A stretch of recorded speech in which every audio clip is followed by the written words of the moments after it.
What an honor to welcome back Samantha Adams in studio. Good morning. How are you?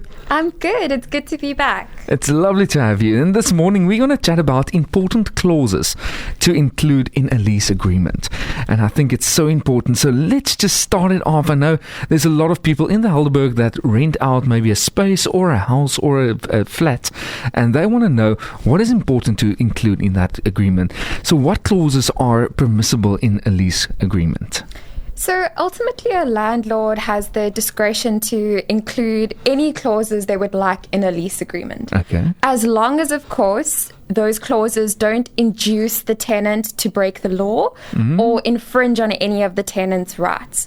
So, of course, it's important to remember that ultimately the tenant and landlord relationship is a contractual relationship. Okay. Therefore, both parties need to be fully aware of the clauses in the lease agreement and what they are agreeing to before they sign. Okay. That's a begin. Absolutely. The beginning, definitely. Okay, so can a this is the one that we all want to make sure of. Can a landlord unilaterally decide to increase the rental payable by the tenant? So the short answer is no.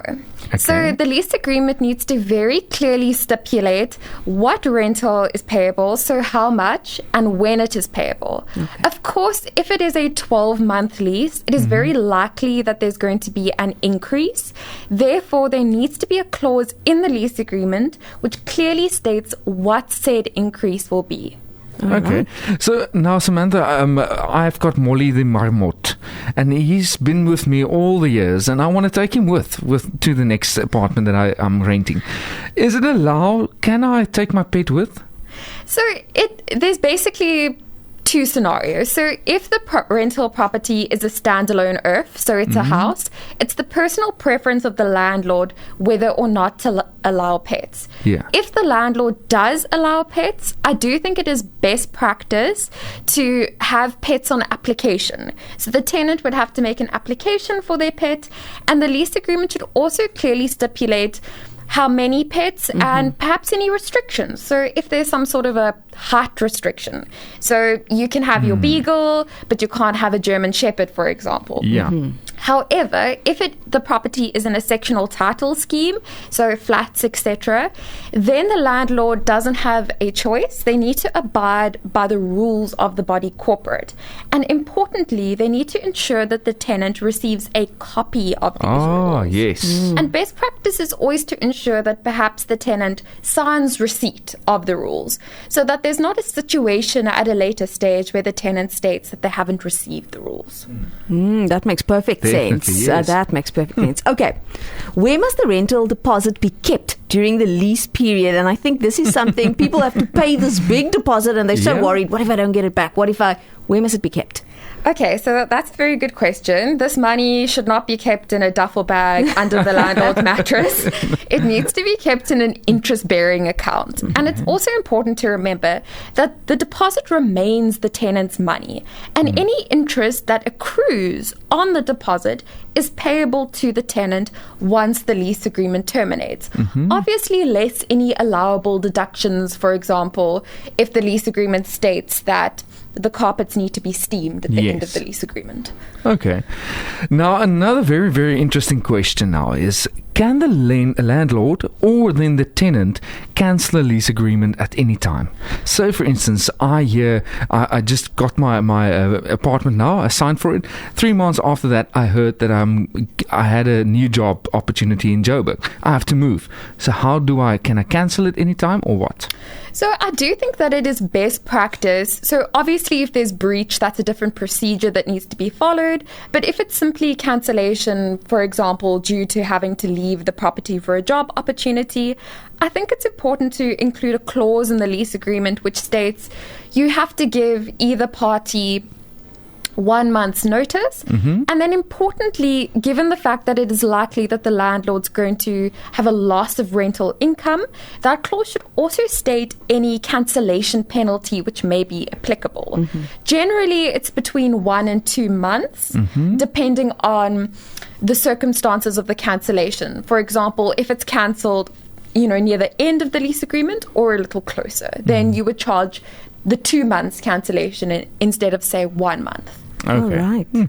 Okay, is the landlord or the tenant responsible for the payment of the utilities? Oh, good question. This needs to be quite, again, I'm sure you're tired of hearing this answer, but it needs to be clearly stipulated in the lease agreement.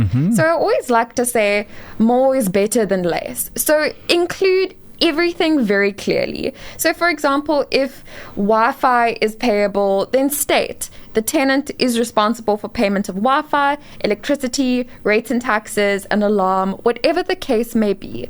The lease agreement should clearly stipulate who is responsible for what payment. That's very interesting, and that's why this morning write down all of these points, clauses that you need to include, because we forget about it. So take this one, for instance. I'm renting out a garden flat in my house, and this lady comes in. She's young and she's just alone. Wonderful. She pays the rent and it goes on.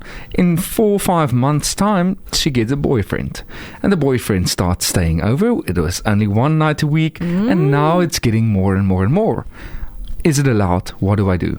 Okay, so in that circumstance, if the boyfriend has, more than just his toothbrush there, and he is in fact residing at the property, that can in fact be a breach in terms of the lease agreement, because the lease agreement has stipulated that, say, Sally is the one who has leased the property, and now we also have her boyfriend Daniel living there. Yeah. That is simply not what the landlord signed up for.